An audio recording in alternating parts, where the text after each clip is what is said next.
사랑침례교회 오늘 주일이라 예배왔는데요. 건국절 기념 예배입니다.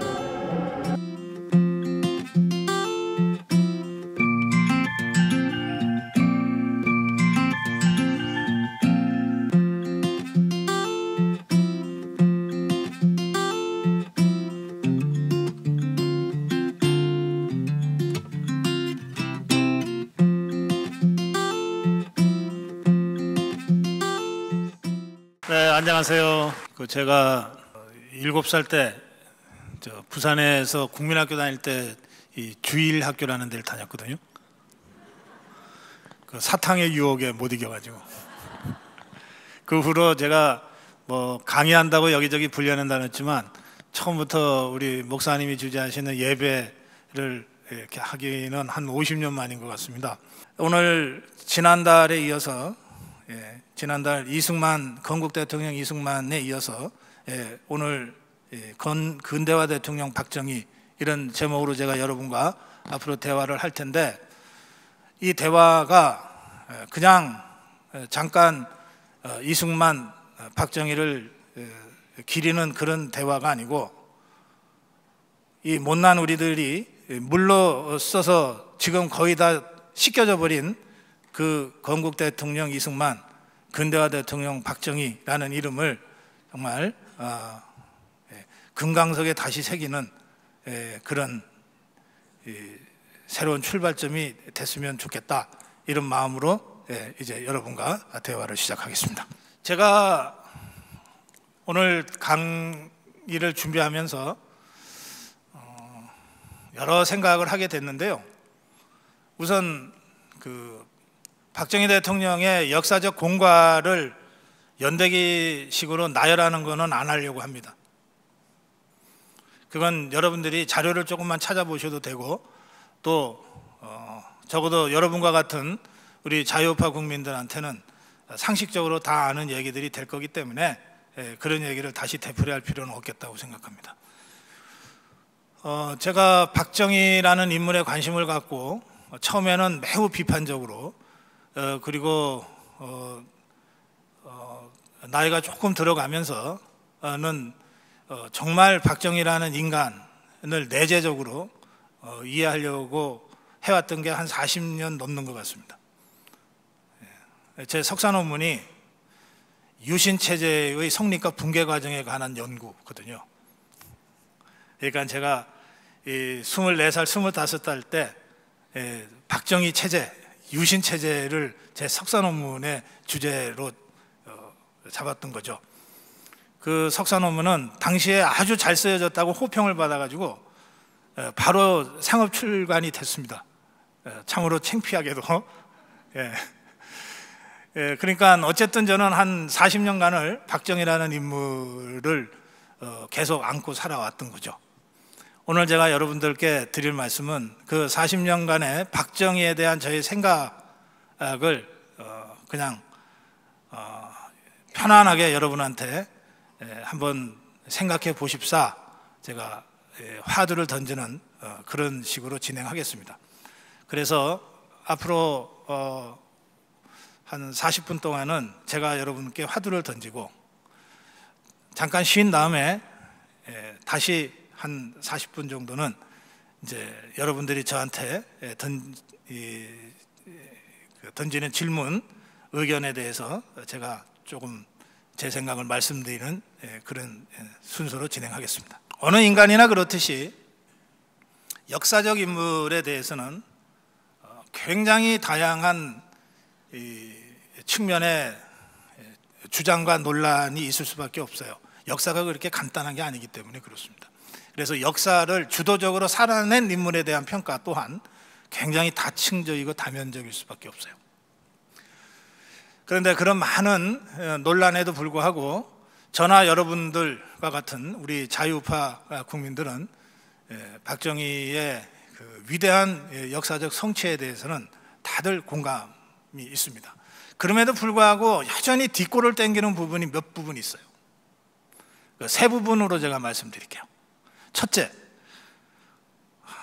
박정희 친일했나?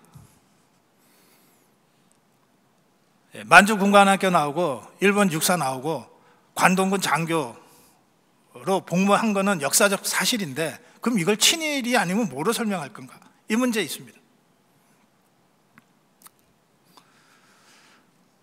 둘째, 박정희는 빨갱이였나?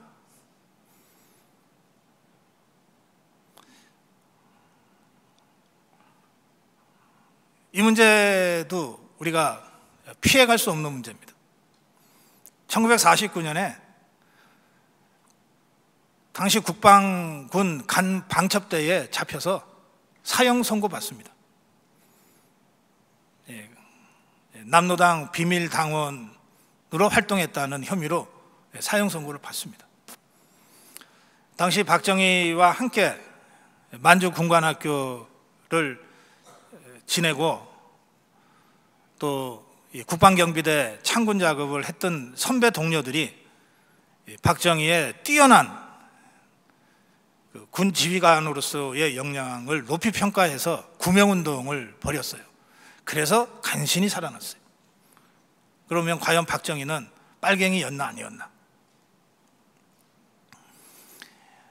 이 두 가지 의문은 우리 자유파 국민들을 참 괴롭히는 문제였어요. 그래서 솔직하게 얘기하면 이 두 가지 문제를 피해왔어요. 가급적이면 언급하지 않으려고 해왔어요. 저는 이제 그럴 때는 지났다고 생각합니다. 또 그럴 필요도 없다고 생각합니다. 그 다음에 이제 세 번째 따라오는 문제는 왜 그런데 박정희는 이승만을 하와이에서 죽게 내버렸나? 이겁니다. 이건 지난달 이승만 특강할 때도 나왔던 문제입니다. 도대체 박정희는 왜 이승만을 부정하려고 했던가? 우리 자유파 국민 입장에서는 건국 대통령 이승만과 그것을 계승한 근대화 대통령 박정희 이렇게 해서 딱 연결이 돼야 되는데, 근데 역사적 팩트는 이 박정희가 이승만이 귀국하는 것을 거부한 것으로 확인이 되고 있단 말이에요. 그럼 이걸 도대체 어떻게 해석해야 되냐?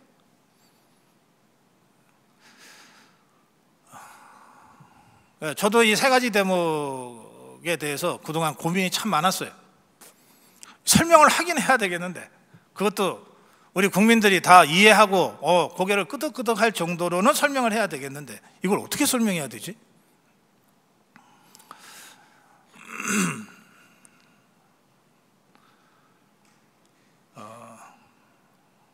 제가 조금 전에 우리 목사님 예배 시간하고 제 특강 시간 중간에 잠깐 쉬는 시간에 저한테 밀려 있던 전화를 이제 급하게 부재중 전화 보고 또 통화도 하고 했는데 그 중에 제가 이런 얘기를 들었습니다. 이승만과 박정희의 관계를 생각하면 제가 오늘 이런 박정희 특강을 한다는 걸 알고 마치 이성계와 이방원의 관계를 보는 것 같다, 이런 말씀을 어느 분이 하셨어요. 그 제가 궁하면 통한다고, 야 그거 그럴듯하다고 제가 그렇게 들었습니다. 사실 이성계와 이방원 부자지간이지만 완전 원수처럼 지낼 수밖에 없었어요. 이성계는 끝내 이방원을 인정하지 않았고 이방원은 끝내 이성계를 태상왕으로 모시려고 했지만 모시지 못하고 그렇게 됐어요. 그런데 600년 전에 이 역사적 사실을 보면서 우리는 그럼에도 불구하고 창업의 이성계, 수성의 이방원 이렇게 얘기를 합니다. 이성계 없었으면 이방원 없었고 이방원 없었으면 또한 이성계 없었다. 또 이방원 없었으면 세종대왕의 그 화려하고 번창했던 우리 역사상 최고의 그 국군 융성기도 없었다, 이렇게 얘기할 수 있습니다. 저는 이승만은 건국의 길을, 그리고 박정희는 근대화의 길을 간 우리 자유우파 진영의 두 위대한 역사적 거인이었다. 이렇게 정리하는 것으로 충분하다고 생각하고, 왜 박정희가 말년에 이승만을 돌보지 않았는가? 그것은 당대의 정치적 상황상 불가피했다. 그렇게 정리하고 넘어가도 상관없다고 생각합니다. 당대의 정치적 상황이란 뭔가? 1961년에 군사정변에 성공하고 63년에 민정이양을 하는 대통령 선거를 치렀는데, 그런데 그 선거에서 박정희는 상대인 윤보선보다 불과 15만 표 간신히 이겨서 대통령이 됐습니다. 당시 박정희 정권은 출범했지만 정정은 극도로 혼미했고 혼란스러웠어요. 그리고 박정희 정권의 기반은 굉장히 취약했습니다. 그리고 이 5.16 군사 정변을 통해서 출범한 박정희 정권의 출범은 긴 역사적 흐름에서 보면 우리나라의 주류 세력의 교체 시기였습니다. 그러니까 그 전까지는 이승만 정부 내내 우리 사회의 주류는, 대통령은 이승만이었지만 우리 사회의 주류는 지주 출신들이 다수였어요. 야당이든 여당이든 다 지주 출신들이에요. 아직 근대화된 무슨 삼성, 현대 같은 기업도 나타나기 전이고, 그리고 무슨 이 지식인 계급들이 뭐 발언권이 컸던 시기도 아닙니다. 그러니까 이승만 정권 내내 우리 사회의 주류는 야당을 봐도 여당을 봐도 이승만 대통령과 가까운 사람을 봐도 다 지주들이에요. 그런데 5.16 군사정변으로 출범한 박정희 정권의 주요 인사들을 보면 지주들이 거의 없습니다. 이른바 테크노크렛이라고 불리어지는 이 관료들이 정권의 중심에 서게 됩니다. 그리고 여당인 민주공화당도 그런 사람들로 구성이 됩니다. 그리고 새로이 미국에서 공부를 하고 들어온 신진 지식인들이 대거 결합이 돼요. 그래서 이 박정희 정권은 우리 사회의 주류 세력을 완전히 교체해버린 그런 사회 변화가 이루어지는 시기인데, 그 주류 사회의 변화라고 하는 게 쉽지가 않습니다. 왜냐하면 수십 년, 수백 년, 조선시대부터 시작하면 수백 년 우리나라를, 우리 사회를 지배해왔던 지주계급들이 물러가고 그 빈 자리를 새로운 기술 관료들과 지식인들이 차지하는 그 대격변, 대사회 변혁의 시기이기 때문에 그들의 그 저항이 간단치가 않았던 거예요. 이를테면 박정희 정권 때 박정희 대통령과의 첫 번째 선거, 63년 선거 때 야당으로 나서서 박정희를 궁지에 몰았던 윤보선, 지주 집안 아닙니까? 일찌감치 그 집안의 배경으로 외국 유학 갔다 오고, 그리고 박정희를 뭐라고 공격했나? 빨갱이라고 공격했어요. 윤보선의 당시 선거 전략의 핵심은 박정희는 빨갱이야 였습니다. 그런 정치 지형 속에서 생각을 해보면 63년에 출범한 박정희 정권은 매우 기반이 취약했다. 그리고 정권의 중심 세력이 채 자리 잡기 못한 시기였다. 그러한 시기에 이승만 대통령의 귀국을 허용하는 순간 야당이 이승만을 몰아내고 일시적으로 한 몇 달이라도 정권을 잡았다가 지금 이 박정희 이 정권을 내놓은 상태에서는 안 그래도 취약한 정권에 이승만이라는 리스크까지 박정희 정권이 안고 갈 수밖에 없는 상황이 되니까 그것을 현실적으로 감당하기가 쉽지 않았을 것이다. 저는 그렇게 생각합니다.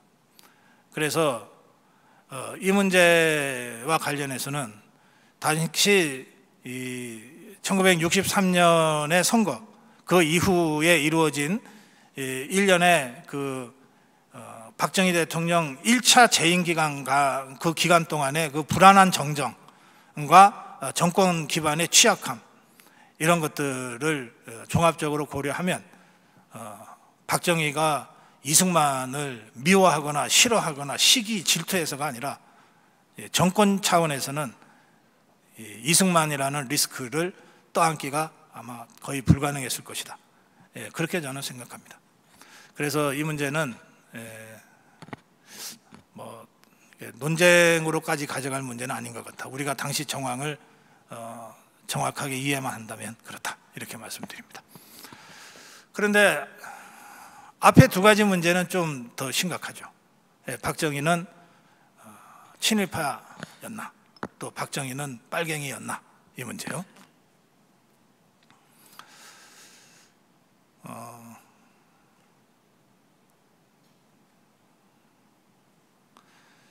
우선 박정희는 친일파였다라고 주장하는 것의 근거가 대개 두 가지입니다.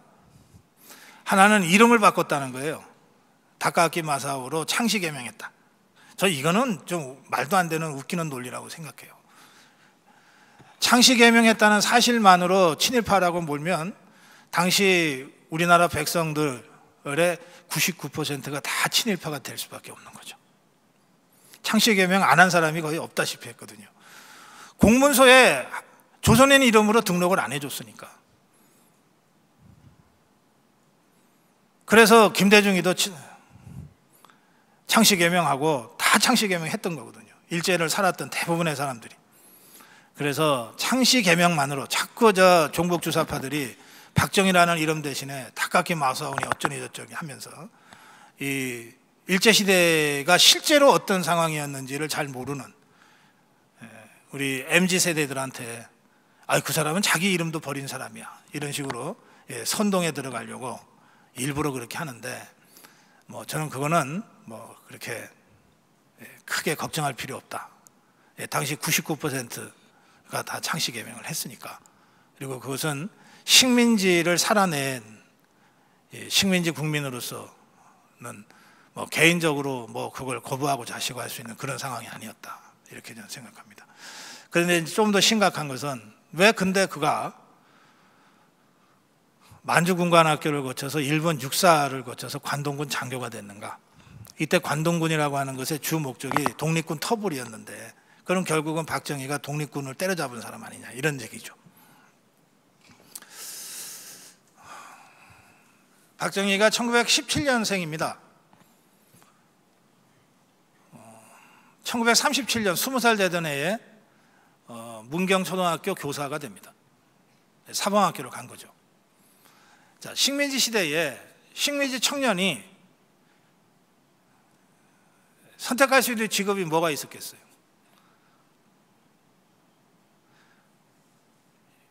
이를테면 우리가 친일파라고 할 때는 총독부의 관료가 되거나 또는 헌병 같은 이런 데가 들어가서 독립군 진짜 때려잡는 헌병 순사 보가 되거나 이런 사람들을 친일파라고 합니다.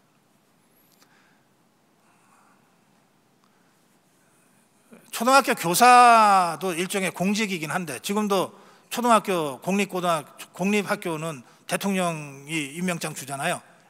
공직이긴 한데 당시에 뭔가 개인적으로 어떻게든 먹고 사는 데만 관심을 갖지 않고 뭔가 의미 있는 일을 하면서 살고 싶다고 생각하는 젊은이가 식민지의 그 10대 젊은이가 친일파 소리 안 들으면서 친일파 역할 하지 않으면서 뭔가 공적인 일을 할 수 있는 게 있었다면 거의 유일한 게 아마 교사였을 거예요. 그래서 문경초등학교 교사가 되는 거예요. 그런데 교사직을 한 3년인가 하다가 결국 때리치는데, 당시 교사는 일본인 교사들과 이 한국인 교사들이 같이 근무했는데, 일본인 교사들은 다 헌병 칼을 차고 학교에서 학생들을 가르쳤어요. 그리고 당시 1937년부터니까 이 만주전쟁, 만주사변이 일어나고 곧 태평양 전쟁이 벌어지기 직전의 그 상황 아닙니까? 그러니까 아침마다 조회해가지고 천황이 있는데 참배를 의무적으로 시키고 막 그럴 때예요. 그리고 학교에서는 한국어 쓰는 것 자체를 금기시하고, 애들이 뭐 알아요. 그냥 어쩌다가 집에서 쓰는 한국말 무심결에 쓰게 되면 끌려가서 징계받고 체벌당하고 하던 그런 때예요. 그런 때에 초등학교 교사 3년 하면서 일본인 선생들하고 여러 차례 부딪히게 돼요. 그래서 교사의 길을 결국 포기합니다. 3년 만에 사실은 안정된 직장이 보장되어 있는 교사의 길을 포기하고, 그리고 군인의 길을 선택하죠. 그래서 만주군관학교를 가요. 만주군관학교와 같은 만주군관학교를 갔던 많은 사람들이 나중에 우리 국군의 전신이 되는 국방병비대 창군 작업의 주역이 되거든요. 그 사람들의 동기가 대체로 이렇습니다.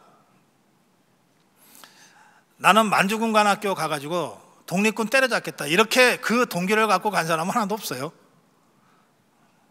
그게 아니고 만주군관학교를 가서 일단 실력을 키우겠다, 그 다음에 기회를 틈타서 탈영하고 도망쳐서 독립군에 투신하겠다, 이런 사람들이 의외로 많았습니다. 박정희가 그런 생각을 하고 갔는지 안 갔는지는 기록상 확인이 안 됩니다. 그런데 매우 우수한 성적으로 만주군관학교를 졸업합니다. 최우등으로 졸업하고, 그 당시에는 만주국이라고 하는 게 있었어요. 괴뢰정권, 일본이 세운 괴뢰정권 만주국의 군관학교니까 여기서 3등인가 몇 등까지 졸업을 하면 자동으로 일본 육사에 유학을 시켜줬어요. 최우등으로 졸업을 했으니까 자동으로 일본 육사로 가게 된 거예요. 그렇게 해서 일본 육사까지 진학해서 3등으로 졸업합니다. 이게 다 일본인들하고 경쟁해서 올린 성과죠. 그렇게 하고 육사에서 좋은 성적을 거둔 이 학생들, 생도들, 그런데 만주군관학교 출신들은 거의 의무적으로 다시 만주군관학교가 있는 관동군 쪽으로 배치가 돼요. 그렇게 해서 1944년에 관동군의 중인가로 이제 임지에 들어가는데, 그 당시는 1944년입니다. 그 당시는 이 만주 지역에 독립군은 하나도 없을 때예요. 독립군은 이미 그 전에 일본군의 대대적인 토벌로 그리고 중국의 국공합작 과정에서의 분란으로 해서 다 잡혀 죽거나 아니면 다 어딘가로 도망을 가는데, 백두산 미령 쪽으로 갔다고 되어 있는 김일성이는 그때 블라디보스톡 쪽으로 도망을 갔습니다. 연해주 쪽으로 도망을 갔어요. 그래서 거기서 해방을 맞아서 그쪽에 주둔하고 있던 소련군의 앞잡이가 돼서 북한으로 진주하는 겁니다.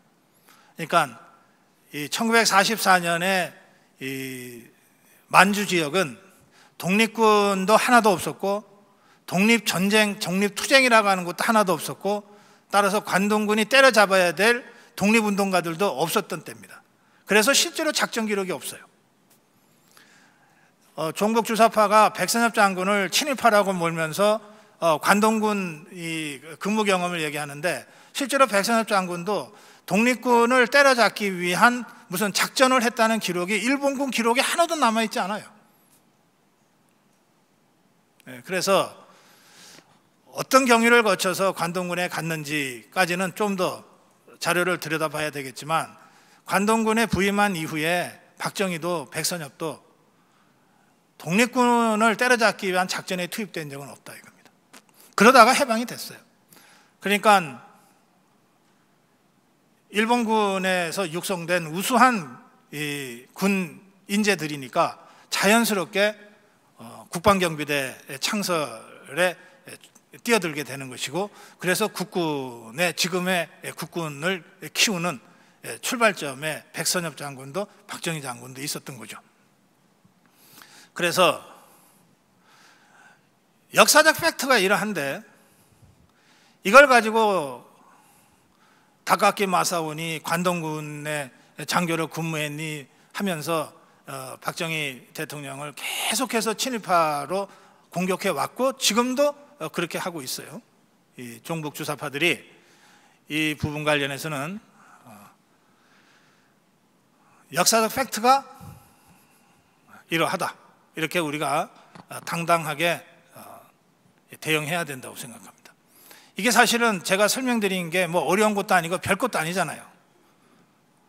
그런데 그동안 우리 자유우파가 하여튼 만주군관학교 간 건 사실이고 일본 육사 졸업한 건 사실이고 관동군 장교로 부임했던 건 사실이니까 왠지 스스로 캥겨가지고 저쪽에서 친일파 공격을 하면 적극적으로 대응을 하지 못했어요.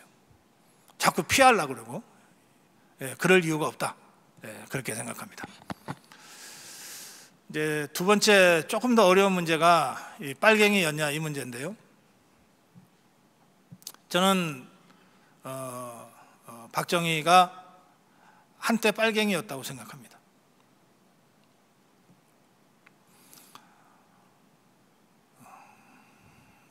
누군가 모든 어떤 사람이나 다 인생에 그 영향을 크게 주는 사람이 한두 명은 있기 마련이죠.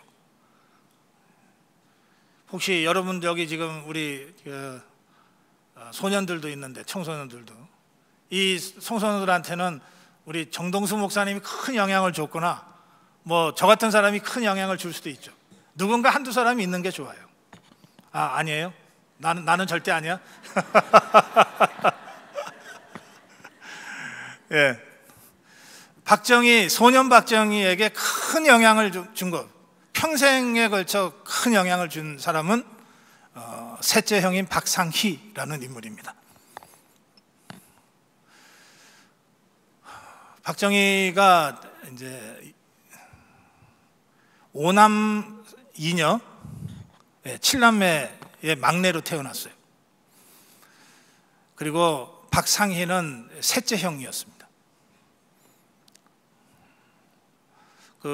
이렇게 기록에 의하면 키도 훤칠하고 아주 미남이고, 그리고 언변이 굉장히 좋고, 그리고 머리가 아주 명석하고, 또 이 주위에 그 존경을 받는 그 리더였다고 합니다. 박상희라는 인물이 그런 인물이었다고 합니다. 그래서 유난히 이 막내인 박정희가 아주 어릴 때부터 뭐 10살 터울 이상이겠죠. 이 박상희를 따르고 존경하고 영향을 많이 받았다고 그래요. 이 박상희라는 사람이 당시의 지식인들이 대체로 이 좌파에 좀 기울어져 있었어요. 당시는 우파라는 게 별로 없었기 때문에 그래요. 당시에 우파가 어디 뭐 있었습니까? 그렇지만 당시 좌파는 소련을 중심으로 해서 국제조직이 가동되고 있었거든요. 그러니까 당시 먹물개나 좀 들었다 하는 사람들은 그냥 유행처럼 다 좌편향을 하고 다녔어요. 박상희도 아마 그랬던 그 사람 중에 하나 아니었는가 생각하는데, 그 중에 워낙 인물이 뛰어나서 금방 남로당의 서열 3위에서 5위 정도 되는 지위로 올라갑니다. 남로당 박헌영이가 당수고, 그 밑에 뭐 몇 명이 있는데 그 그룹이거나 그 그룹 바로 밑에 그룹 정도였던 것 같아요. 서열 5위 정도 되지 않았을까 생각하는데, 이 사람이 1946년 10월 1일 날 대구에서 있었던 이 대구 폭동을 기획하고 주도합니다. 남로당 대구 조직이 10월 1일 날 경찰서 습격하고 무기 탈취해서 반란을 일으키려고 했다가 진압당하는 사건입니다. 10일 폭동이라고 그러는데, 이 대구 10일 폭동을 일으킨 두 사람이 있습니다. 10일 폭동의 주모자가 둘인데, 하나가 박정희가 평생 존경했던 박상희, 그리고 그 박상희의 아주 가까운 증마고우 절친 황태성, 이 두 사람이 대구 폭동을 일으킵니다. 그 대구 폭동을 일으킨 두 사람 중에 박상희는 그날 현장에서 경찰에 사살당해서 죽었어요. 현장에서 지휘를 하다가 죽었어요. 황태성이는 탈출에 성공해서 북한으로 갑니다. 북한으로 가서 산자부 장관을 합니다. 북한 정권에서 김일성 밑에서 요즘식으로 따지면 산자부 장관을 합니다. 황태성이라는 자는, 이 자는 잠시 후에 다시 말씀드릴게요. 자, 박정희는 62년을 살았거든요. 1917년에 태어나서 1979년에 죽었습니다. 62년을 살았는데, 아까 우리 목사님 64세라고 그러시는데 목사님보다 일찍 죽었어요. 그러니까.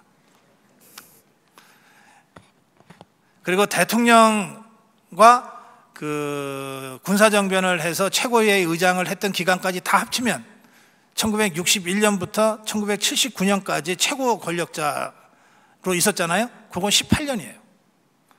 62년의 인생을 살고 18년 동안 대한민국을 통치하다가 죽었어요. 그런데 이 62년간의 박정희의 인생 전체를 돌아보면 저는 이 사람이 처절하게 생존을 위해서 목숨 걸고 싸우다 죽었다라고 제가 느껴요. 처절하게 생존을 위해서 평생 투쟁하다 죽었다. 서바이벌이 목적이었다, 이렇게 생각해요. 이 박정희의 서바이벌을 위한, 생존을 위한 투쟁은 그 어머니 뱃속에서부터 시작돼요. 7남매의 막내로 태어났다 그랬잖아요. 6남매를 이미 두고 있던 박정희의 어머니가 원치도 않은 이 임신이 되자 이 뱃속에 있는 박정희를 떼려고, 그러니까 유산시키려고 뭐 수단 방법을 가리지 않습니다. 양잿물도 먹어보고 언덕에서 뛰어내리기도 해보고 막 쫄라가지고서 그냥 어떻게 해보려고도 하고 다 실패했어요. 그러니까 어머니의 실패는 박정희의 생존의 성공이죠. 그 어머니 뱃속에서부터 생존을 위한 투쟁을 한두 번도 아니고 서너 번씩 그걸 해낸 거예요. 그래서 태어나니까 조망만하게 태어난 거예요. 형제들에 비해서 키도 작고 몸도 작고, 그 별명이 대추씨였어요. 근데 단단하죠. 그렇게 해서 시작된 박정희의 인생입니다. 이 사람이 태어나서 사범학교를 갈 만큼 머리가 좋고 열심히여서 어찌어찌 거기까지 갔는데, 그 과정에서 가장 영향을 많이 받은 그 박상희가 해방된 다음 해 남로당 10일 폭동 사건을 주도하다가 총 맞아 죽잖아요. 저는 박정희가 그 박상희의 길을 따라가지 않았다면 그게 이상하다고 생각해요. 박상희가 죽기 전인지 죽고 난 다음인지는 몰라도 어느 그 지점에선가 박정희는 박상희와 함께 남로당의 길을 걸었다. 그런데 군인 신분이었기 때문에 비밀당원을 했을 것이다. 그렇게 생각합니다. 그리고 박정희, 우리가 그 대통령이 된 이후에 박정희를 익히 알잖아요. 그 사람 뭘 해도 하면 제대로 하는 사람이니까 남로당에서 비밀당원하면서도 제대로 했을 거다 이렇게 생각합니다. 그 기록이 남아있지 않기 때문에 추정할 수밖에 없습니다.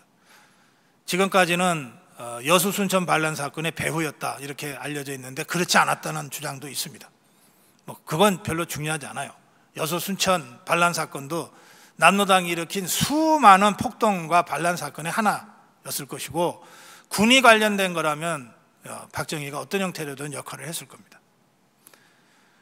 여수 순천 반란 사건 직후에 군이 이승만 대통령의 특별 지시로 이대로 가면 안 되겠다, 큰일 나겠다 싶어서 군 전체의 남로당 뿌락지들을 색출하는 검색 작업을 벌입니다.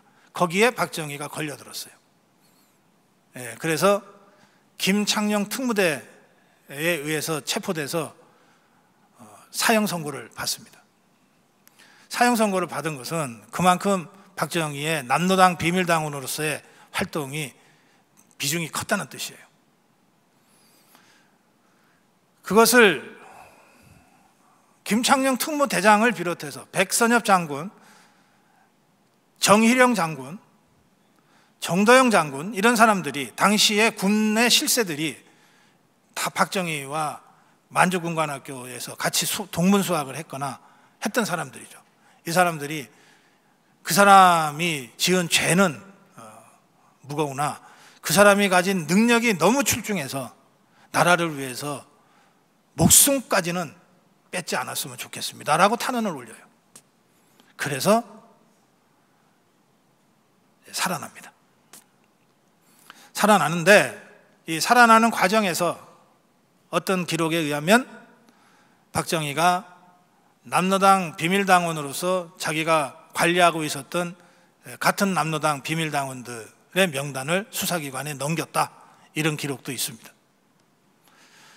저는 그랬을 수도 있고 그냥 낭설일 수도 있다고 생각하는데 저는 이제 이 대목에서 왠지 박정희가 좀 비겁해 보이고 말하자면 동지를 팔아먹은 배신자처럼도 느껴지는 대목이 있잖아요. 그래서 저는 이제 이 문제 관련해서는 제가 여러분과 좀 같이 고민을 했으면 합니다. 우리가 70년대, 80년대에 어려운 시기를 거치면서 우리나라에 세 가지 종류의 그 재야 세력이라는 것이 만들어졌어요. 세 가지 세력이 서로 막 섞여 있었어요. 하나의 세력은 대통령도 직접 우리 손으로 못 뽑으니까 이거 민주주의가 아니지 않냐, 자유민주주의가 아니지 않냐, 자유민주주의를 다시 회복해야 되지 않냐고 주장하고 투쟁한 자유민주주의 세력이에요. 민주화운동 세력이죠. 이 세력이 분명히 있었어요. 저 스스로는 저도 여기에 끼어서 어찌어찌 하다가 감옥을 좀 갔다 왔다 저는 그렇게 생각하고 있습니다. 저 스스로는. 두 번째 세력은 칼 막스와 레닌의 공산주의 혁명을 직접 가서 배우지는 못하고 책으로 배우고 스스로 자생적으로 공산주의가 된 세력입니다. 이런 세력들이 있습니다. 대표적으로 김문수 같은 사람이 여기에 속합니다. 김문수 아시죠? 여기 와서 특강도 했던 걸로 제가, 김문수가 바로 이 두 번째 세력에 속합니다. 김문수 스스로 나는 80년대 공산주의자였다, 자생적 공산주의자였다, 나 빨갱이였다 이렇게 고백하죠.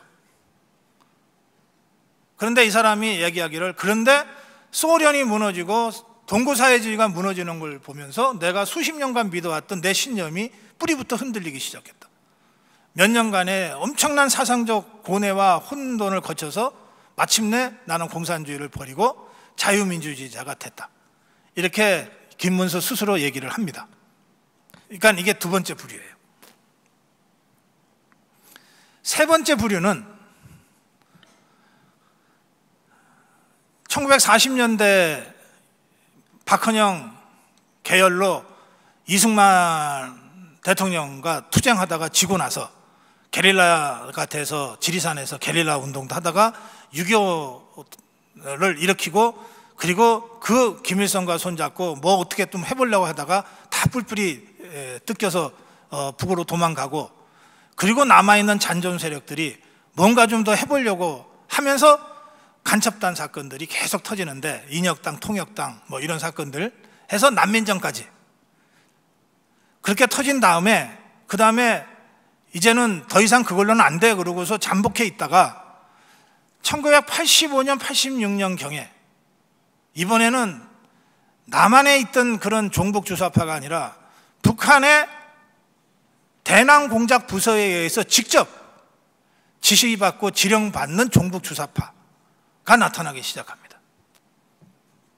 그래서 지금의 이 김대중, 노무현, 문재인 정권을 거쳐서 지금은 문재인 정권의 주류 세력으로까지 부상한 이 종북주사파 세력이 이 세 번째 있는 겁니다. 이 세력들이 전두환 정권 때까지는 형식적 자유민주주의가 아직 회복되기 전이니까 민주화 회복이라는 대의 명분을 가지고 민주화운동 세력과 자생적 공산주의 세력과 종북주사파 세력이 서로가 분명히 다르다는 걸 느끼면서도 함께 뭘 하고 있었어요. 자, 그런데 뭐 제가 이 얘기는 여러 번 걸쳐서 했으니까, 이 종북주사파 세력을 처음으로 80년대에 우리나라에 적극적으로 들여와서 각 대학을 주사파들로 이게 개조시켜버린 그 사람이 하나 있어요. 그게 김영환이라는 사람이에요. 예? 이 사람이 필명을 강철이라고 써서 강철 서신이라고 하는 그 팜플렛을 만들어 가지고 뿌려서 강철로 많이 알려져 있는 사람인데, 이 사람이 김영환입니다. 자, 자생적 공산주의자의 리더였던 김문수는 소련 붕괴, 사회주의 붕괴를 현실로 목도하고 자유민주주의자로 전향했어요. 우리나라의 주사파를 도입하는 데 결정적인 역할을 했던 김영환은 북한의 공작원이 잠수함을 갖고 내려와서 그 잠수함에다가 이 김영환이를 태우고 다시 북한으로 가서 김일성이를 직접 만나요. 그리고 북한 조선노동당에 직접 입당을 합니다. 그리고 공작금을 받아서 다시 잠수함을 타고 남한에 내려와서 남한의 지금의 종북주사파 세력을 키우기 시작하는 거예요. 그러니까 종북주사파의 그야말로 원조고 거두죠. 이 사람은 지금 북한 민주화 운동을 위한 최전선에 서 있습니다. 그리고 북한으로부터 목숨 걸고 탈출하는 탈북민들을 돕는 단체를 이끌고 있어요. 그러니까 전향한 거죠. 이 사람이 전향서를 써요. 전향을 한 직접적 이유는 북한에 가서 보니까 지가 생각하던, 자기가 그동안 선전으로 듣고 믿던 그 지상낙원이 아니더라. 북한은 지상낙원이 아니라 지옥이더라. 난 그동안 속았다. 그리고 전향을 합니다. 그러면서 김문수도 김영환도 전향한 이후에 잘못된 노선으로 자기들이 다 지도부에 있었잖아요. 그러니까 자생적 공산주의 집단에 대해서 또 종북주사파에 대해서 정부가 꼭 필요한 여러 가지 정보와 컨설팅을 해줍니다. 종북주사파의 조직 체계는 이렇고, 이들은 어떤 원칙으로 움직이고, 이들이 북한 간첩과 어떤 식으로 접속을 하고 접선하고 하는 것들을 다 자기 경험에 근거해서 다 얘기를 해줘요. 자, 제가 여러분한테 묻습니다. 우리는 김문수를 부끄러워하고 김영환을 그러면 부끄러워해야 하는가?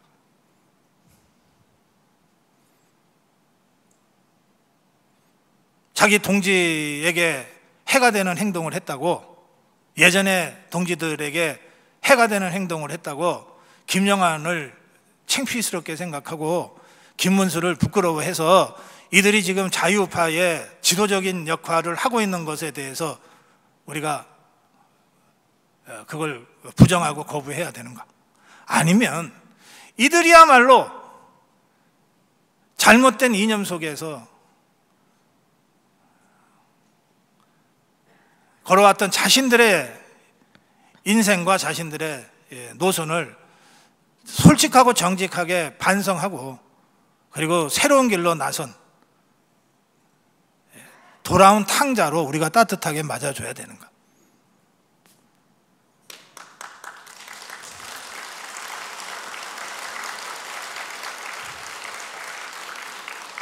박정희는 빨갱이였는가에 대해서 저는 빨갱이였었던 것 같다. 제가 이렇게 생각해요. 그런데 그는 그 빨갱이가 되는 과정에 박상이라는 사람의 계기가 있었다. 그리고 그가 어떤 이유에서인지는 지금 문서로 남아있지 않지만 입장을 완전히 바꿨다. 그래서 한때 빨갱이였다는 것만으로 박정희의 그 역사적 사실을 우리가 부끄러워하거나 소극적으로 피해가거나 해서는 안 된다. 그렇게 생각합니다.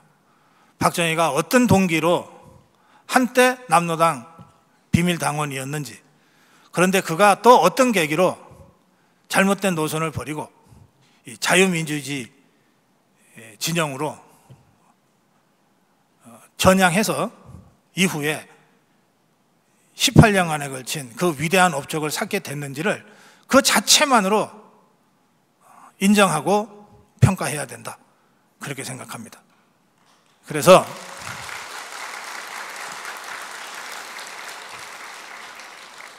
저는 박정희 친일파 논쟁이나 박정희 빨갱이 논란에 대해서 이제 더 이상 우리 자유우파가 위축되지 말고 피해가지 말자. 당당하게 넘어서자. 이렇게 말씀드립니다.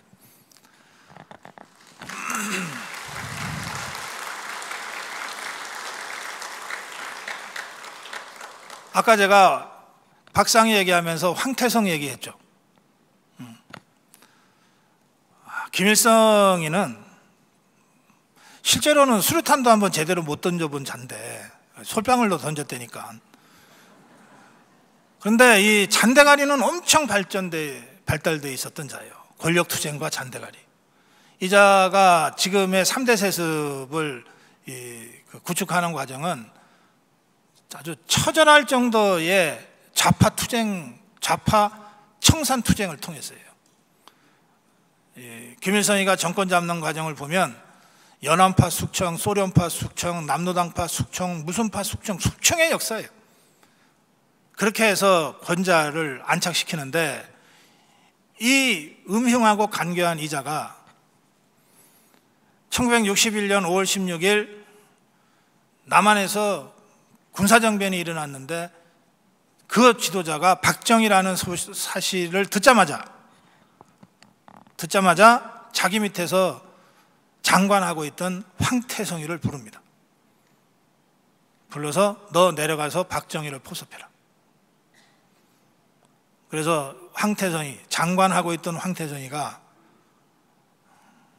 2달 반 후 8월 말에 한국으로 넘어옵니다.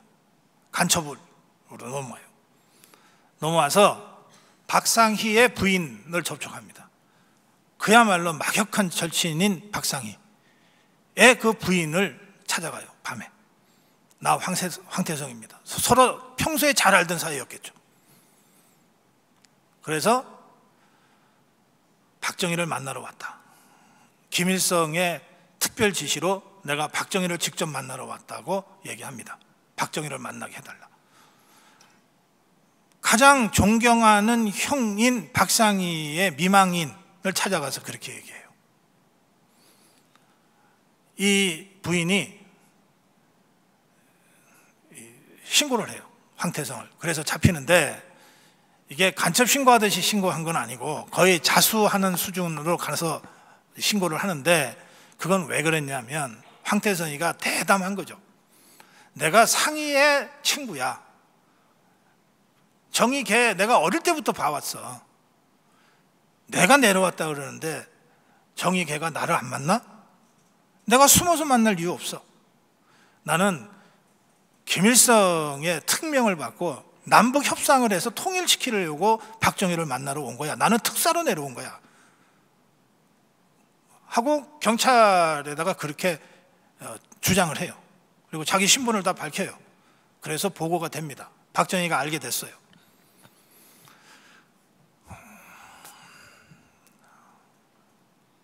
박정희가 어떻게 했을까요? 저는 모르긴 해도 굉장히 고민했을 거라고 생각해요. 박정희가. 그런데 결국 끝내 박정희가 황태성을 만나질 않습니다. 만나질 않고 재판을 거쳐서 3년쯤 후에, 2년쯤 후죠. 63년 말이니까 2년쯤 후에 재판을 해서 사형시켰습니다.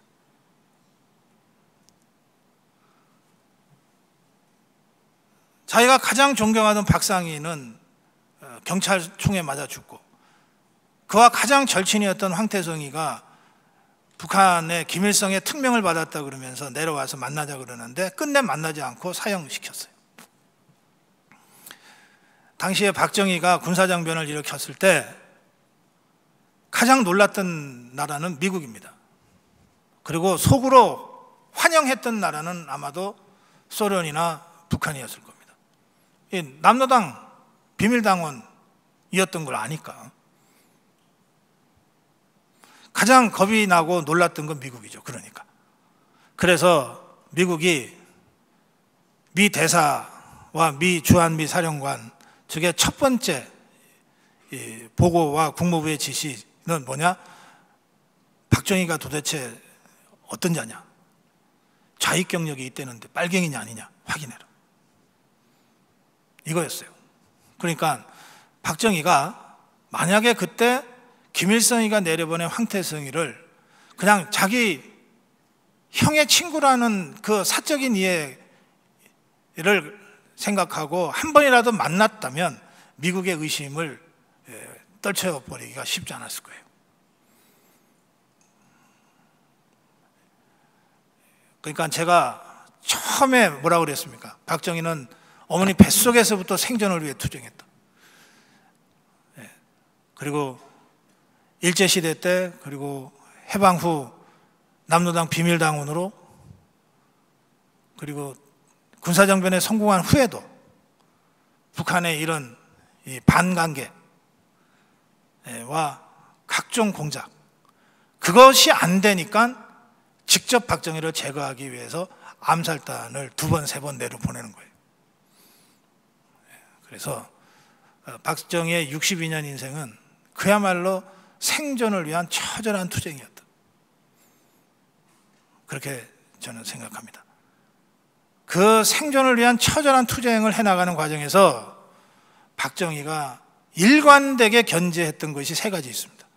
첫째, 박정희는 보통의 대통령이 아닙니다. 뭐 대통령 되려고 준비해서 된 사람도 아니에요.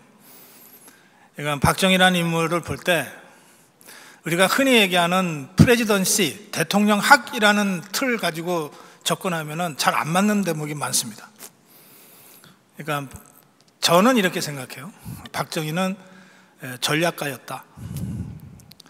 그래서 그의 18년간의 통치는 처음부터 끝까지 전략가로서의 박정희의 뛰어난 리더십을 구현하는 과정이었다.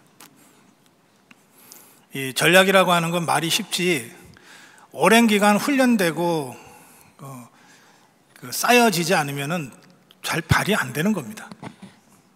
그러니까 군에서 집중적으로 간부들한테 가르치는 게 군사 전략이에요.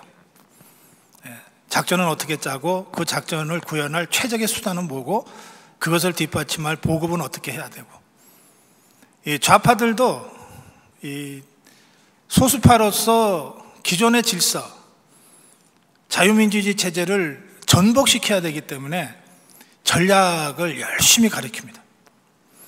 그러니까 여러분들이 아는 이 종북주사파들은 다 언뜻 봐서 보잘것없는 것들도 전부 다 전략가라고 생각하시고 여러분들이 대하셔야 돼요. 근데 우리 자유파는 그런 의미에서 전략가들이 별로 없어요. 저 집권당 국민의힘에 무슨 전략 좀 아는 사람이 있는 것 같습니까? 또 윤석열 정부의 장관들 중에 보면 무슨 전략을 좀 가지고 움직이는 것 같다 이렇게 느껴지는 사람 별로 없죠. 원희룡 정도. 왜냐하면 그 사람 옛날에 대학 다닐 때 좌파 활동을 했던 사람이거든. 세상을 어떻게든 바꿔보겠다고 하는 생각으로 노동운동에 뛰어들고, 야 이거 갖고 언제 세상 바꾸냐 해서 검사가 되면 낫겠지 해서 6개월 공부해서 검사 되고, 야 이걸로도 안 되는 것 같다, 세상을 바꾸려면 더 큰 힘이 필요하다 싶어서 국회의원에 도전해서 국회의원이 되고, 나름의 평생 그 전략적 마인드를 갖고 살아왔으니까 지금 장관을 해도 뭔가 목표가 있고 수단이 있고 어떤 식으로 이 타이밍을 잡아야 되는지를 가지고 전략적으로 풀어가는 거가 가능한 거예요. 이게 하루아침에 나오는 게 아닙니다. 그러니까 박정희는 그런 의미에서 철두철미한 전략가였어요. 왜 창원에 기계공단이 들었습니까? 북한이 그 군수산업기지가 만들어졌을 때 비행기로 폭격할 수 있으니까 당시 비행기 수준으로는 내려와서 폭탄 떨어뜨리고 올라가서 도망을 가야 되는데 내려왔다가 도망갈 수 없는 분지인 창원을 찾아낸 거예요. 그래서 거기다가 군수기지, 군수산업체들을 밀집시킨 창원, 지금의 창원기계공단을 만들어 놓은 거예요. 그러니까 입지 선정에서부터 다 군사전략적으로 이것들이 가동이 되는 거죠. 그래서 지금의 대통령들에게서는 찾아보기 어려운 이런 전략 지휘자로서의 그 리더십의 성격이 있는 겁니다. 박정희를 이해하려면 그런 전략가로서의 박정희를 늘 우리가 잊지 말아야 됩니다. 두 번째, 박정희가 왜 군사정변을 일으켰는가? 직접적인 이유는 4.19 혁명 후 민주주의 회복이라는 그 혁명의 슬로건을 넘어서서 용공화되고 있는 현실을 더 이상 놔둘 수 없어서 오히려 군사정변을 일으킨 거거든요.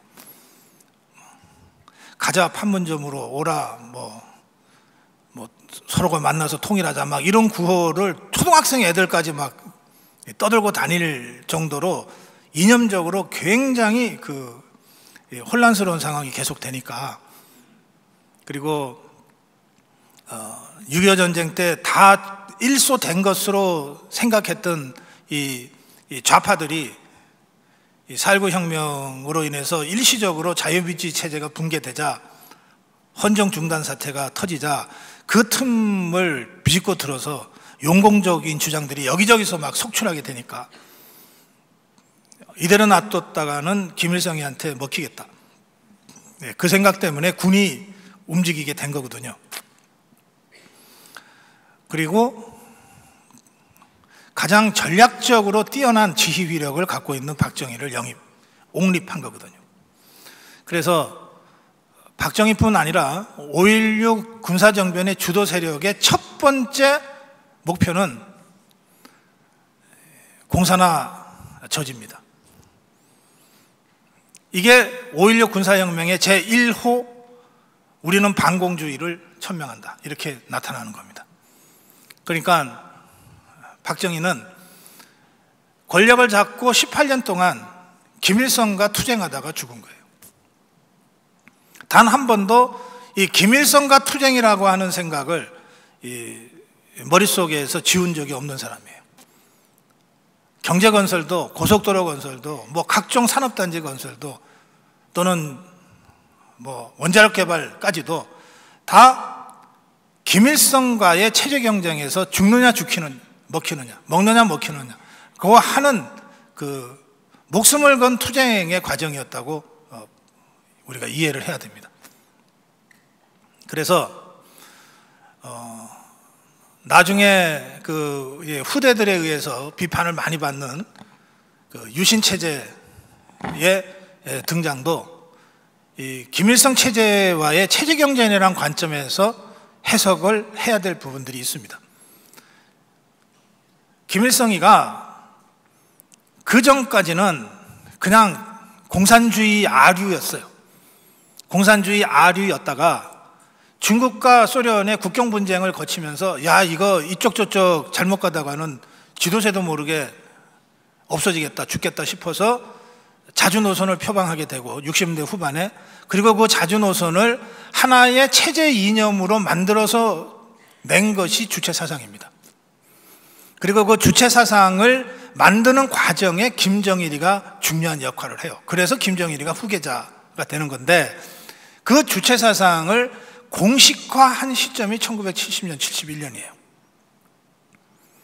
그러니까 박정희가 보기에 자기의 상대인 김일성이가 유일사상 체계인 주체사상으로 북한을 완전히 하나의 유기체로 만들어가고 있는 그 상황에 대처하기 위해서는 4년마다 한 번씩 선거 치러야 되고 4년마다 한 번씩 국회의원 선거 치러야 되고 이런 체제로는 도저히 김일성을 상대하기 어렵겠다고 생각한 거예요. 그래서 대통령제를 간선으로 바꾸고 국회의원의 3분의 1을 대통령이 직접 지명할 수 있도록 해서 안정적인 다수를 확보해서 김일성이와의 체제 경쟁에 맞설 수 있는 체제 정비를 한 게 유신체제입니다. 그 결과 형식상의 자유민주주의는 상당한 정도로 제한이 됐어요. 됐으나 그 유신체제로의 전환 이후에 북한과의 체제 경쟁에서 우리가 완전히 앞서가게 되는 거예요. 60년대까지는 모든 부문에 있어서 우리가 북한보다 뒤떨어졌어요. 뭐 GNP에 있어서도 군사에 있어서도 다 뒤떨어졌는데 70년대 저쪽은 주체사상으로 가고 우리는 유신체제로 가면서 일종의 국가 동원체제로 바뀌면서 고도성장기에 접어들면서 경제력의 차이를 벌이고 군사력의 차이를 벌이고 모든 면에서 차이를 벌이게 된 거예요. 그래서 지금은 남북한의 차이가 50배가 아니라 거의 100배 가까이 나오잖아요. 이 엄청난 차이, 더 이상 북한이 핵무기 아니고서는 쫓아올 수 없을 정도의 차이, 격차가 지금 우리가 지금 벌여지고 있는데 이것의 출발이 바로 70년대 유신체제의 등장입니다. 그러니까 우리가 값비싼 대가를 지불하고 자유민주주의의 제한이라고 하는 값비싼 대가를 지불하고 북한과의 체제 경쟁에서 월등히 앞서 나가는 그 선택을 우리 국민이 당시에 했던 겁니다. 그래서 박정희라는 인물을 볼 때 이 사람이 통치했던 18년간 단 하루도 북한과의 체제 경쟁이라고 하는 것을 놓친 적이 없는 사람이다. 이 점이 매우 중요합니다. 박정희가 암살당한 다음 날 당시 영부인 역할을 하던 박근혜, 당시 박근혜가 나이가 28인가 그랬을 텐데 그 비서실장이 그 대통령께서 서거하셨습니다라고 그 박근혜, 영의 박근혜에게 알리자 박근혜의 첫 마디가 휴전선 상황은 어떻습니까? 였다는 겁니다. 그러니까 박근혜라는 인물이 특출나서 그럴 수도 있지만 그것은 그 아버지 박정희와 함께 살은 청와대의 그 역사가 24시간 북한과의 체제 경쟁으로부터 한시도 긴장을 놓치지 않았던 세월이었기 때문에 그게 가능했던 거라고 저는 생각해요. 그래서 박정희를 볼 때 김일성과의 체제 경쟁에서 승리한 사람. 제가 지금 대한민국이 또 우리 자유우파가 세 차례에 걸친 종북 주사파와의 이념전쟁을 겪고 있다. 첫 번째 이념전쟁은 이승만과 김일성, 대한민국 건국 과정을 둘러싼 이승만과 김일성, 박헌영의 1차 이념전쟁이었는데 거기서 절대적인 불리함에도 불구하고 그걸 극복하고 이승만이 대한민국 건국을 함으로써 1차 이념전쟁에서 승리했다 그랬죠. 2차 이념전쟁은 바로 박정희 대 김일성의 이념전쟁입니다. 이 박정희 통치 18년 동안 박정희와 김일성 간의 2차 이념전쟁에서 2차 체제전쟁에서 박정희가 완승을 거둔 겁니다.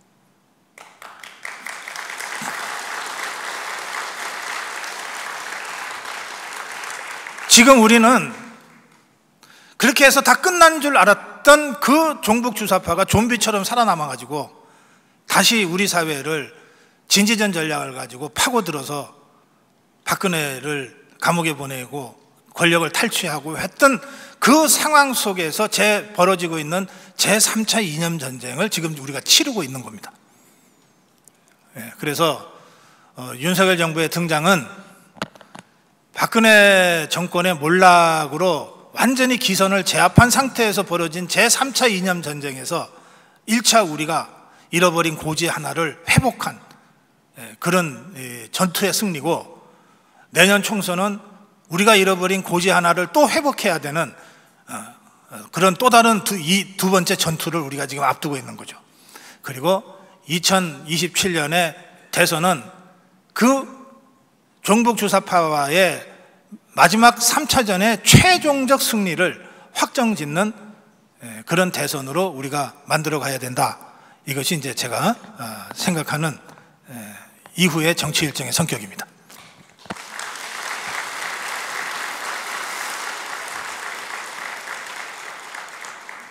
박정희를 생각할 때 우리가 견제해야 될 마지막 세 번째 것은 뭐냐? 박정희 자체가 어머니 뱃속에서부터 생존을 위한 처절한 투쟁을 했다고 그랬죠. 그건 동시에 가난과의 투쟁이었어요. 5,000년 한국 역사에서 정말 배불리 먹어본 적이 단 한 번도 없었던 우리 민족 아닙니까? 북한은 여전히 배불리 못 먹고 있어요. 이 밥에 무슨 고깃국이라고 하는 걸 아직도 못하고 있습니다. 근데 지금 우리는 80년대부터 바로 그 절대 빈곤을 넘어섰거든요. 그래서 지금 35,000달러의 글로벌 중추국가로 세계 10위권의 경제대국으로 지금 가고 있는데, 그래서 지금은 우리가 적어도 절대 빈곤은 완전히 넘어선 나라가 됐어요. 그런데 박정희가 태어난 1917년, 정권을 잡은 1961년, 그리고 암살당한 1979년까지 우리가 절대 빈곤으로부터 자유롭지 못했어요. 그러니까 박정희는 18년 동안 이 절대 빈곤을 어떻게 넘어설 거냐라고 하는 화두로부터 한시도 벗어난 적이 없습니다. 이걸 벗어나기 위해서 전략적으로 움직여요. 그냥 열심히 일하자로 한 게 아닙니다. 이 대목에서 우리가 신현확이라는 인물을 다시 한번 생각해 볼 필요가 있습니다. 이승만 대통령도 임기 중에 98%의 문맹률, 해방 당시에 98%의 문맹률을 대통령 물러나기 전에 초등학교 진학률 95% 되는 나라로 만들어냈거든요. 불과 10년 만에. 그리고 1956년에 미국에서 제대로 교육받은 사람 아닙니까? 민주주의를 위해서는 경제가 성장해야 되고 동시에 교육이 보급이 돼서 시민들, 국민들의 수준이 민주주의 제도를 운영할 수 있을 만큼 성숙돼야 돼라고 했던 신념을 갖고 있었던 사람이거든요. 그래서 문맹퇴치에 그렇게 열심히 했고, 그리고 경제 부흥을 위해서 1956년에 경제개발 3개년 계획을 세웁니다. 그걸 하기 위한 경제부흥부라고 하는 부처를 신설을 해요. 그래서 경제개발 3개년 계획을 입안을 하는데 그것의 책임자가 신현확이라는 사람이었어요. 그리고 나서 4.19로 물러난 다음에 박정희 정권이 들어서서 이승만 때 했었던 그 경제개발 3개년 계획을 그대로 이어받아서 3년을 5년으로 늘려서 경제개발 5개년 계획을 작성을 합니다. 그러니까 신현학이라는 사람이 기초를 잡았던 그 경제개발 3개년 계획을 경제개발 5개년 계획으로 해서 1차, 2차, 3차, 4차 쭉 나가는 거예요. 그게 우리 근대화의 줄기가 됩니다. 그때 경제부문고 장관으로 경제개발 3개년 계획의 기초를 놓았던 신현학은 박정희 정권에서 복지부 장관을 하면서 건보 도입을 주도합니다. 건강보험, 의료보험 도입을 주도합니다. 이 의료보험은 최초에 1870년에 비스마르크가 이 보수주의자의 아주 상징적인 인물인 비스마르크가 체제 내를 자꾸 분열시키고 갈등을 일으키는 좌파들을 제압하기 위한 선제적 예방 조치로 도입했던 게 처음이에요. 박정희 정권 때 우리 경제 수준에 맞지도 않는 이 의료보험을 아주 선진적으로 도입을 하는데 그걸 주도했던 게 신현학입니다. 그리고 이 사람은 박정희 대통령이 서거한 후에 총리가 돼요. 최규하 장관 밑에서 총리가 돼서 전두환 정권이 탄생하는데 결정적인 역할을 합니다. 그렇게 해서 이승만과 박정희와 전두환을 이어주는 가교 역할을 이 신현학이라는 사람이 합니다. 이 사람이 보수의 심장이라는 TK 지역의 가장 존경받는 원로 정치인입니다. 이런 사람들이 있었기 때문에 이승만 정권과 박정희 정권과 전두환 정권으로 이렇게 자유우파의 흐름이 이어지는 거예요. 박정희 대통령의 그 절대 빈곤을 넘어서야 되겠다고 하는 그 열망이 너무나 강해서 박정희 대통령의 마지막 날의 행보도 아산만 가나 방조제 그거 준공식 참석이잖아요. 그러니까 이 사람은 죽을 때까지 일하다 죽은 거예요.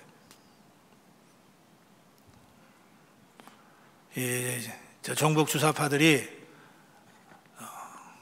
일 마치고 돌아와서 말년에 그 아내 암살범의 총 흉탄에 먼저 보내고 홀로 돼서 5년을 살았는데 그 외로움 속에 술 한잔 한 거 가지고 온갖 천박한 이 가짜 뉴스들을 지어내서 폄하하지만 박정희 대통령이 어떻게 청빈하게 살았는지는 많은 사람들의 증언이 있고 목격담이 있지 않습니까?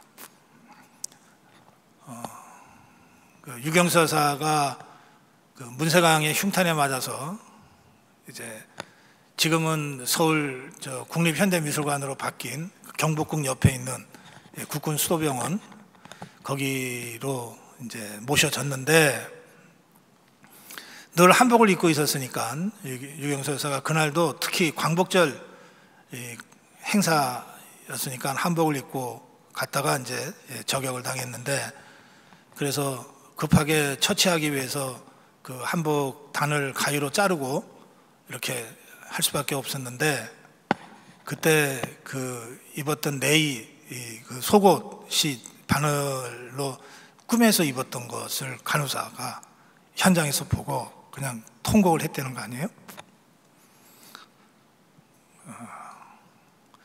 박정희 대통령이 서거한 후에 이제 청와대를 정리하는데 화장실에 물 내려가는 물 모아두는데 빨간 벽들이 2장 들어가 있었다는 거거든요. 그 물 조금 아끼려고. 수많은 이 정치 공작으로 좌파들이 공격해 왔지만 그 정치 공작으로 쓰였을 것이 분명한 이른바 어떤 자가 수백 조에 달하는 자금을 스위스에 숨겨놨네 어쩌니 그러는데 그 통치자금이 보관되어 있는 금고를 여니까 달랑 6억 정도 들어가 있었다는 거거든요. 전두환이 그 청와대의 그 상황을 다 점검하고 그 6억 4천만 원인가 하는 돈을 영예 박근혜에게 주면서 이게 아버지가 남기신 돈이다, 이걸로 생활해라 줬다는 거고, 박근혜는 그게 나라 돈이라면 안 받겠다 그리고 거부했다는 건데요. 박정희는 그렇게 살다가 갔어요. 박정희와 관련된 그 영상 이미지, 그러면 여러분들 어떤 그림이 떠오르세요? 제일 유명한 그림은 5.16 때 레이뱅 딱 쓰고 선글라스 쓰고 땅땅막한 사람이 옆에 이 군인들 세우고 했던 그런 장면들이에요. 또 남아있는 초상화도 보면 아주 단단해요. 웃음 하나 없고 굉장히 막 바늘로 찔러도 피 한 방울 날 것 같지 않고 아주 카리스마가 넘치고 또 용병술의 귀재고 뭐 그런 사람으로 보이잖아요. 그 이미지가 그렇게 만들어져 있어요. 뭐 그런 점이 있죠. 그렇지만 역대 대통령 중에 박정희라는 인물만큼 인간적으로 정이 가고 그 울컥하게 만드는 사람도 없습니다. 이 사람은 아마 유영수 여사가 서거한 후였던 것 같은데 그림을 많이 그렸어요. 혼자 돼서 뭐 대통령 별장이라는 데 가면 그냥 혼자서 그림 그리고 유화, 그런 그림들이 많이 남아있고, 또 노래 작곡도 했어요. 이 생활운동 노래는 박정희 대통령 작곡한 겁니다. 뭐 전문 작곡가들 눈에는 뭐 얼마나 유치한 노래로 들릴지 모르나 온 국민이 애창할 만큼 좋은 노래입니다. 제가 이게 이제 유경수 여사가 1974년이죠. 1974년 8월 15일 광복절 기념식에 참석했다가 이제 흉탄에 맞아 돌아가셨는데, 그 1년 후인 1975년에 박정희 대통령이 유경수 여사를 그리면서 쓴 시예요. 이 시가 나중에 이제 작곡이 돼서 지금 여러분들이 나중에 끝나신 다음에 직접 유튜브로 확인해서 들어보실 수 있어요. 정말 좋은 노래입니다. 이 노래의 작사를 이제 박정희 대통령이 자기 아내를 떠나보낸 1년 후에 썼어요. 제목이 님이 고이 잠든 곳에입니다. 제가 함께 읽어드리는 걸로 오늘 제가 강의 마무리하겠습니다. 님이 고이 잠든 곳에 방초만 우거졌네. 백일홍이 방긋 웃고 매미소리 우거진대. 그대는 내가 온 줄 아는지 모르는지. 무궁화도 백일홍도 제철이면 찾아오고, 무심한 매미들도 여름이면 또 오는데, 인생은 어찌하여 한 번 가면 못 오는 거. 님이 잠든 무덤에는 방초만 우거지고, 무궁화 백일홍도 제철 찾아 또 왔는데, 님은 어찌 한 번 가면 다시 올 줄 모르는 거. 해와 달이 뜨고 지니 세월은 흘러가고, 강물이 흘러가니 인생도 오고 가네. 모든 것이 다 가는데 사랑만은 두고 가네.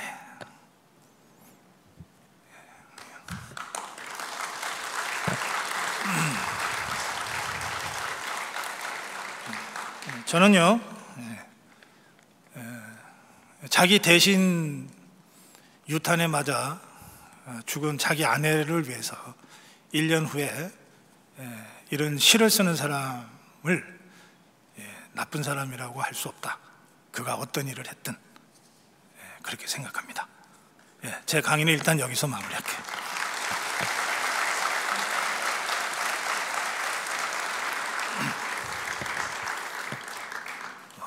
질문이나 의견 주시면 제가 답변 드릴게요. 박사님께서 끝에 마치 휘날레처럼 너무 가슴을 먹먹하게 이 설명들을 해주셔서 실은 할 말은 없어요. 근데 제가 듣고서 너무 감사해서 감사한 마음을 표현하고 싶어서 그랬고요. 일단 박정희 대통령에 대해서 이렇게 따뜻한 시각으로 설명하는 거를 저는 처음 듣는 것 같아요. 그래서 그거에 대해서 정말 우리 국민이 당연하게 가져야 하는 태도인데 정말 바람직한 그 설명을 해주셔서 그냥 뿌듯하고, 또 우리나라의 좌파들은 패배주의를 많이 자극을 하는데 이렇게 승리하고 또 자신의 이익이 아니라 그러니까 우리 국민의 이익을 위해서, 유익을 위해서 다 태워버린 그런 삶을 산 사람들이 크게는 그렇게 박정희 대통령도 그렇고 또 이승만 대통령도 그렇고 완전 승리자잖아요. 그래서 이제는 정말 물로써 그들의 이름을 쓰는 게 아니라 아까 말씀하신 것처럼 그렇게 단단한 금강석에 새겨서 우리가 기억해야 하고 남겨야 된다고 생각하고, 지금은 좀 너무 이렇게 마지막 멘트들이 너무 마음이 아픈데 정말 우리가 자유 보수 우파가 우리가 승리한 분들이 있었다. 그리고 그 열매로 우리는 살고 있고 진짜 좀 박수를 많이 치고 우리 스스로에게도 이렇게 격려를 해야 되는 것 같다. 라는 말씀을 드리고 싶습니다. 네, 고맙습니다. 예. 전두환이라는 사람이 안 나타나고 상김이 그 당시에 그 정치를 했다고 한다 그러면, 상김 중에 하나가 그때 뭐 서울의 범인이 했다고 그러면 우리나라가 이렇게 경제적인 발전을 가져왔을까 하는 게 제가 의문스럽고, 네. 그 두 사람이 대통령을 했는데 전부 다 보면 뭐 햇빛 정책이라든가 풀뿌리 민주주의 이런 것만 내세우고 정교조를 허락하고 이래서 저는 그렇게 오늘날 같은 경제 발전이 이루어지지 않았다고 생각하는데, 네. 그런 의미에서 저는 전두환 대통령의 공과 사가 있겠지만 굉장히 그래도 이 이승만 대통령이라든가 박정희 다음에 그래도 하나의 그 위대한 대통령이 아닌가, 저는 그렇게 생각하는데. 네, 알겠습니다. 예. 박사님께서는 어떻게 생각하시는지요? 네, 알겠습니다. 제가 연대기식으로 설명 안 하겠다고 그랬더니 대신 해주셨어요. 예, 고맙습니다. 예. 질문의 핵심은 이승만, 박정희는 알겠다. 그런데 왜 전두환에 대해서는 설명이 없냐, 이런 말씀이신 것 같아요. 그거 우리 정동수 목사님이 저한테 이걸로 마지막이라고 그러셔가지고 당분간은요. 저는 전두환 대통령 시대, 또 전두환 노태우 두 대통령 시대가 갖는 우리 현대사에서의 매우 중요한 정치적 의미에 주목해야 된다고 생각합니다. 저 개인적으로는 전두환 정권 때 감옥을 갔다 왔습니다. 전두환 정권의 독재에 반대해서 민주화 투쟁하다가 2년 살았어요. 제가 전두환 대통령에 대해서. 그럼에도 불구하고 지금 이렇게 얘기합니다. 전두환의 결단이 없었으면, 629라고 하는 전두환 노태우의 결단이 없었으면 아마도 우리는 1987년에 서울에서 광주보다도 10배, 100배 되는 참극을 겪었을지도 모른다. 전두환 노태우의 6.29 결단이 있었기 때문에 우리가 거의 피를 흘리지 않고 이 권위주의 시대를 마감하고 자유화를 거쳐서 지금의 자유민주주의 시대를 살게 됐다. 그렇게 생각합니다. 그래서 저는 전두환, 노태우 합치면 한 17년 정도 되거든요. 1980년부터 1987년까지요. 17년이 더 되나요? 계산이 언뜻 안 되네. 1980년부터 1992년까지입니다. 그러면 12년인가요? 네. 이 시간을 우리 내부의 역사만 봐서는 안 되고 그 당시의 세계적 흐름 속에서 봐야 된다, 이렇게 생각합니다. 당시 세계는 남미를 중심으로 해서 독재, 권위주의 통치 체제가 하나씩 무너지고 민주화가 들불처럼 이렇게 번지던 시기예요. 그런데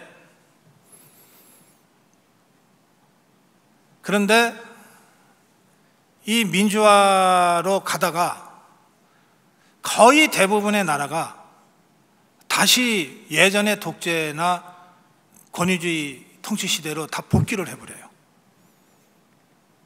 그러면서 엄청난 피해를 다시 보게 되거든요. 그러니까 이 시기를 우리 전 세계의 그 이론 정치학자, 비교 정치학자들이 왜 남미에서는 권위주의에서 민주화로 이행을 잘 하는 것 같다가 다시 후퇴했는가? 그런데 왜 한국에서는 이게 성공했는가? 도대체 비밀이 뭐냐? 이거를 수십 년간 걸쳐서 경험적으로 연구를 해오고 있습니다. 그 비밀은 뭐냐면요, 권위주의 시대에서 민주화 시대로 갈 때 권위주의 정권, 기득권 세력이 늘 강경파, 온건파로 두 파로 분열되고, 이 권위주의 정권에 맞서 투쟁하는 민주화 운동 세력도 거의 예외 없이 강경파와 온건파로 분열된다는 거예요. 그래서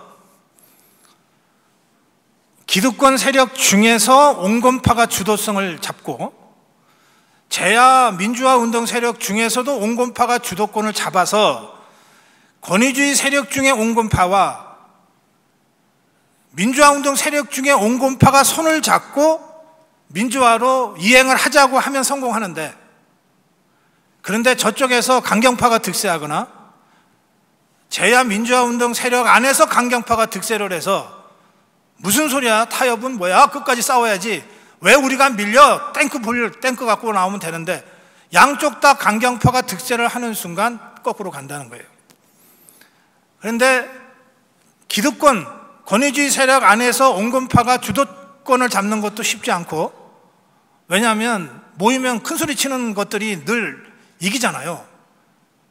그러니까 세게 나가는 거가 이기게 돼 있는데, 권위주의 세력 안에서도 온건파가 주도권을 잡고, 제야 민주화 세력 중에서도 온건파가 주도권을 잡고, 또 이 둘이가 서로 합이 잘 맞아서 타협을 해야만이 비로소 그 어렵 때는 피 안 흘리고 민주화로 가는 거가 가능해지는데, 이게 유일한 게 한국이었다는 거예요.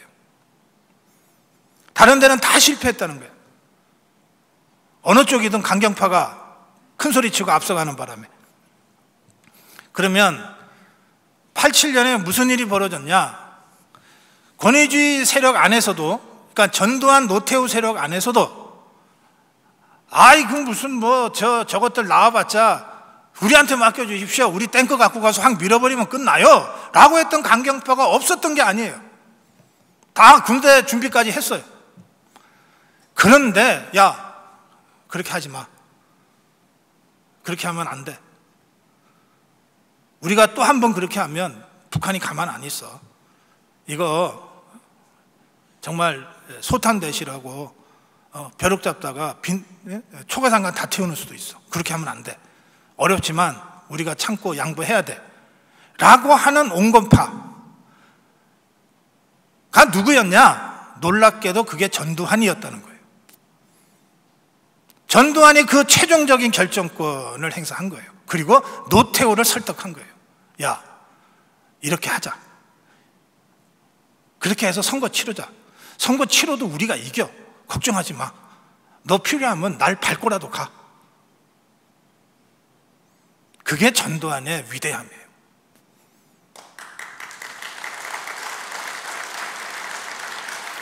그리고 전두환이 나를 밟고 가라도 가라고 노태우한테 정권을 줘서 지금 6.29는 노태우가 제안한 것처럼 돼 있어요. 그리고 전두환은 그 노태우에 의해서 노태우가 대통령 된 다음에 백담사로 스스로 유배를 갑니다. 그리고 감옥살이를 해요.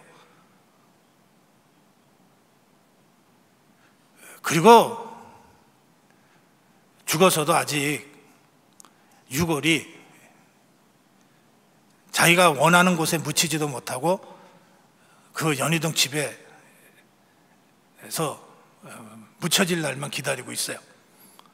전두환이 유언으로 남긴 건 뭐냐?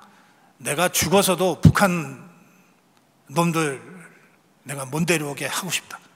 그러니 북한 땅이 보이는 전방의 어느 작은 고지에 나를 묻어달라. 이게 유언이에요. 이거 아직 우리가 지키지 못하고 있습니다. 노태우는 전두환의 결단으로 이루어진 그 점진적인 타협을 통한 민주화에 동의하고 그리고 선거에 나가서 대통령이 된 다음에 그 타협의 정신을 끝까지 지켜냈어요. 그 타협의 정신이 구체적으로 구현된 것이 3당 합당입니다. 그리고 그 타협의 정신대로 끝까지 가서 김영삼이 문민정부라고 하는 걸 만들어내는 거예요. 그래서 언뜻 보면 전두환 노태우 세력과 김영삼 세력은 완전히 서로 죽고 죽이는 상극관계여야 되는데 전두환 노태우의 대타협의 결단, 김영삼의 그 대타협의 결단이 점진적 평화적 민주화와 3당 합당을 통한 정권 재창출이라고 하는 것으로 연결이 됐기 때문에 피 한 방울 흘리지 않고 민주화를 이루어낼 수 있었던 거예요. 그래서 우리가 흔히 건국의 이승만, 근대화의 박정희 얘기하면서 건국과 근대화는 우리 자유파가 한 당당하게 내세우는 역사적 성취지만 왠지 민주화 쪽에 가면 뭐 우리가 별로 한 것 없는 것처럼 그거 아니다. 민주화조차도 전두환, 노태우, 김영삼의 역사적 대타협에 의해서 우리 자유파가 이루어낸 것이다.